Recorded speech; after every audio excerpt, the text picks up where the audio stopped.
Hola, ¿qué tal? Nos encontramos ya en el 13º domingo de este tiempo ordinario en que hemos estado avanzando ya después de haber concluido la Pascua. Ya nos queda unas semanas detrás después de haber culminado con la celebración de Pentecostés y pudiera parecer que a la vuelta de estos días ya la Pascua ha quedado detrás. Por eso la palabra de Dios hoy quiere ser muy elocuente, junto con lo que la iglesia nos invita a pedir en las oraciones que estaremos haciendo el día de hoy. En las lecturas es una clara invitación a reconocer la vocación. Elías que llama a Eliseo, San Pablo que nos recuerda que nuestra vocación es la libertad, y Jesús que a tres personas que se encuentra las llama y les recuerda las exigencias de ese llamado.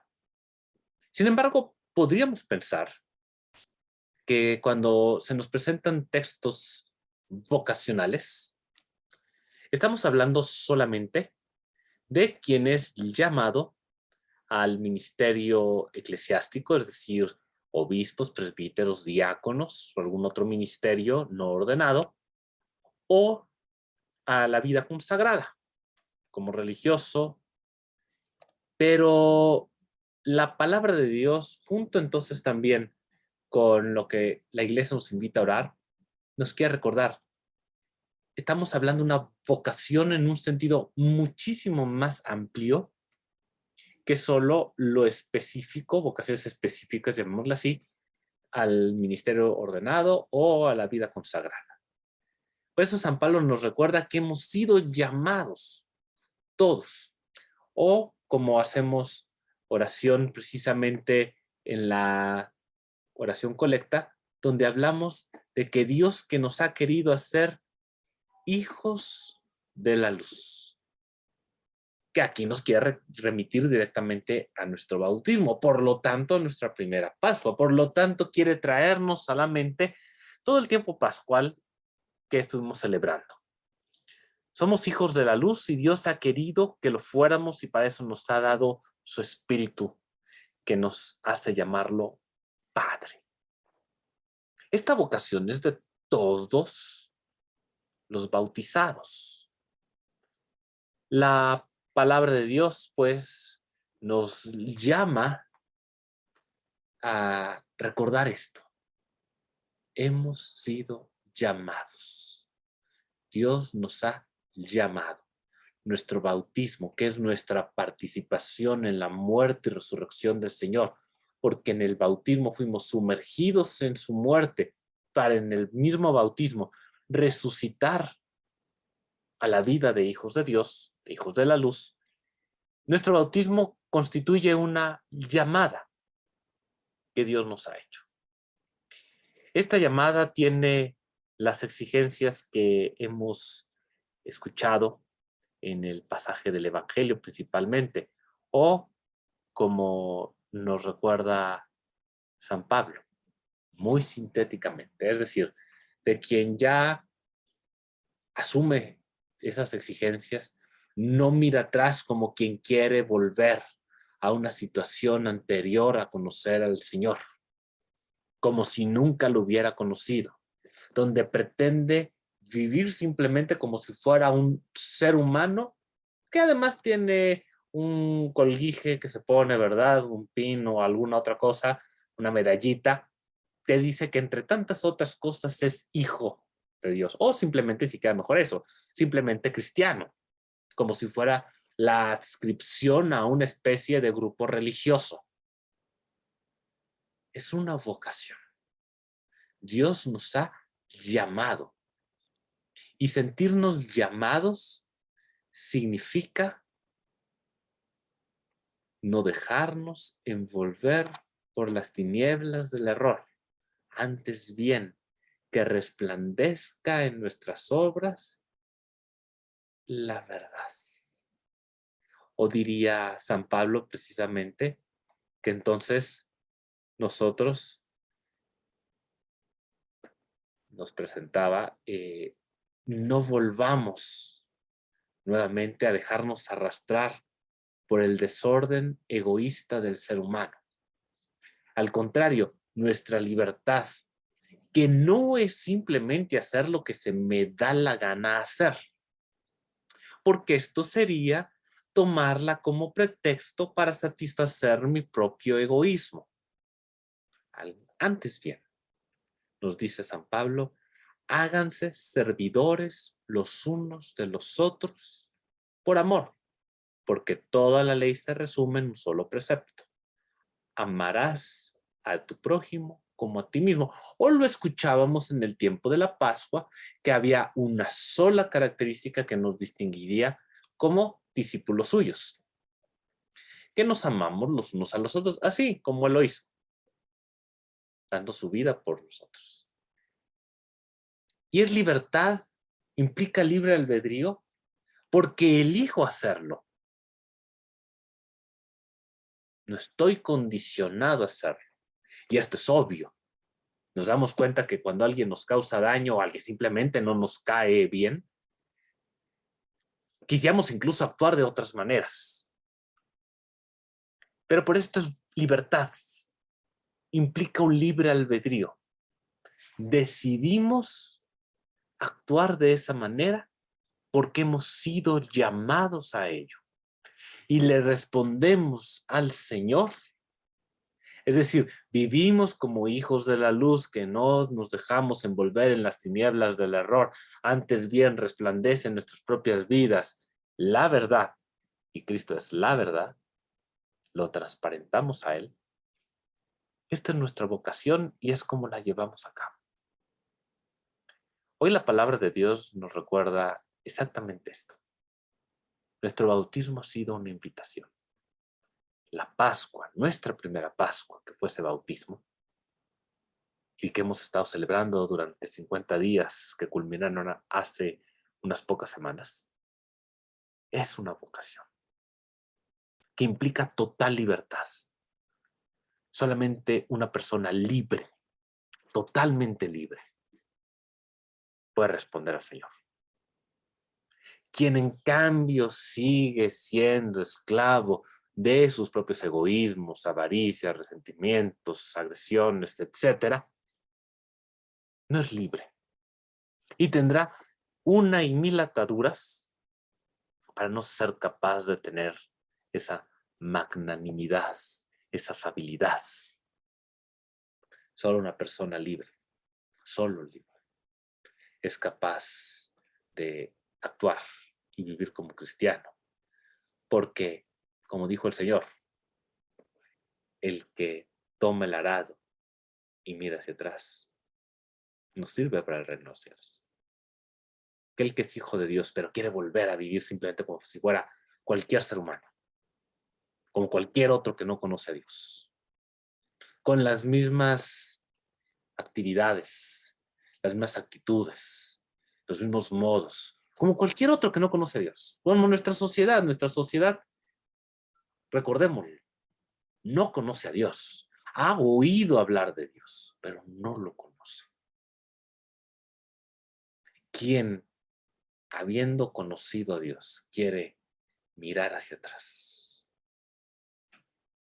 y no actuar como hijo de Dios, simplemente como cualquier otro ser humano ajeno a Dios. No sirve para el reino de Dios. Esto requiere libertad, y la libertad más alta. La verdad, nos dijo el Señor, nos hará libres. Porque no lo hago porque estoy obligado por nadie. Nadie me obliga. Pero si realmente soy consciente de lo que se me ha dado, de lo que Dios ha hecho por mí, como lo hemos celebrado en la Pascua, de ese llamado con el cual Dios me ha hecho hijo suyo, esa vocación. Si realmente soy consciente de ello, querré corresponderle. Y este es el modo. No dejarme envolver nuevamente en las tinieblas del error, antes bien que esa verdad que es Cristo resplandezca en mi vida, en mis palabras, gestos, acciones, actitudes, etc. Esta es nuestra vocación. Por eso en el día de nuestro bautismo se nos dice, entregándonos esa vela encendida del cirio pascual que es Cristo, que caminemos como hijos de la luz de la fe. Hoy estamos en una sociedad que nos propone muchas cosas, pero muchas veces, por no decir gran parte de las veces, son cosas que no son de acuerdo a los valores del Señor. Donde podemos caer en la tentación de decir, sí, los valores de la sociedad, una sociedad que no conoce a Dios, son los valores que todos debiéramos seguir. Somos tentados a eso. El problema es que los cristianos, si realmente el esplendor de la verdad, que es Cristo, su Pascua, su Evangelio, descubrir lo que ha hecho por nosotros, lo hemos conocido, no vamos a volver simplemente a vivir de una manera egoísta, dejándome llevar solamente por lo que para mí es bueno, conveniente, que es un beneficio solo para mí. Hoy la sociedad habla mucho del individuo como su propio bien, que es el que tiene que buscar. Y veamos si este principio nos ha llevado a una sociedad mejor. Si como se presenta ese fuera el paradigma de un mundo mejor, veamos nuestro mundo. Y veamos si donde cada quien busca su propio bien es lo que está llevando a una sociedad mejor. San Pablo nos recuerda, pero si ustedes se muerden y devoran mutuamente, acabarán por destruirse. Lo vemos. Que lloren en mi casa, que lloren en la tuya, pues mejor que lloren en la tuya. El que no tranza no avanza, resta la ley de Carranza y otra muy conocida ley de Herodes. Hoy la sociedad pretende que estos sean los valores. Salvaguardar a toda costa lo que cada persona quiera hacer por su propio beneficio. El Señor nos recuerda otra cosa. Que nuestra libertad, nuestra vocación, que es la libertad, dice Pablo, es hacernos servidores los unos de los otros. Yo tengo en mente como un criterio lo que hago, lo que no hago, cómo lo hago, lo que digo, lo que no digo, cómo lo digo, tiene siempre en mente y no podría no tenerlo si eso que voy a hacer o no, o cómo lo voy a hacer, es de provecho o no, si afecta o no a quien está a mi alrededor o cualquier otra persona. Esa es nuestra vocación. Así como Cristo, que no vino a ser servido, sino a servir, que vino a dar su vida por la salvación de todos. Nuestra vocación como cristianos es ser como Él, parecernos a Él. Y esto exige la mayor de las libertades, porque no es simplemente algo que me viene instintivo a hacer. Y hoy en día se nos propone que simplemente sigamos nuestros propios instintos. Actuar solamente conforme a nuestros instintos naturales. Pero esto no nos hace libres. La verdadera libertad es la de aquellos que eligen con pleno conocimiento y asumen todos sus alcances y todas sus exigencias. Y a pesar de esas exigencias, perseveran en ello. Esto es ser verdaderamente libres. Y nuestra vocación es la libertad. Porque la verdad nos hará libres. Y por eso le pedimos que no volvamos a caer en los errores, en la tiniebla del error. El Señor nos ha enseñado el camino de la vida. Pensemos, ya en otras ocasiones lo he comentado. Si amarás a tu prójimo como a ti mismo o amarnos los unos a los otros como Él nos ha amado, lo lleváramos a cabo los millones, más de 16 cristianos católicos, solamente por hablar de los católicos que vivimos en la Ciudad de México, los más de 80 millones que vivimos en México, país, los billones de católicos en el mundo. Nuestro mundo sería nuevo, diferente, unos cielos nuevos y una tierra nueva. El reino de Dios que se instauraría. Esa es nuestra vocación. Renovar el mundo. Hacer presente a Dios. Es nuestra vocación. Y eso exige la mayor de las libertades. Pidámosle, hermanos, al Señor que nos conceda eso. De hecho, en la comunión estaremos pidiendo precisamente al Señor que este alimento que hemos recibido nos vivifique para que, unidos a Él con perpetuo amor, demos frutos que permanezcan para siempre. En la celebración de la Eucaristía, escuchando esto que el Señor nos recuerda, nuestra vocación, con este alimento, pidámosle nos permita realmente poder ser, que es llevar a su cumplimiento la Pascua que hemos estado celebrando a lo largo de esos pasados 50 años. Quienes vengamos a la Eucaristía estaremos celebrando esto. Quienes por distintas razones todavía no puedan, pídanle al Señor que les conceda pronto este alimento. Pero mientras tanto, escuchando su palabra, como siempre les invitamos, puedan tener la gracia que el Señor les conceda para poder vivirlo esto, ser verdaderamente libres, transparentar en nuestra vida la presencia del Señor, construir su reino. Como siempre, deseándoles que tengan todos un muy bonito domingo y que Dios les bendiga a todos.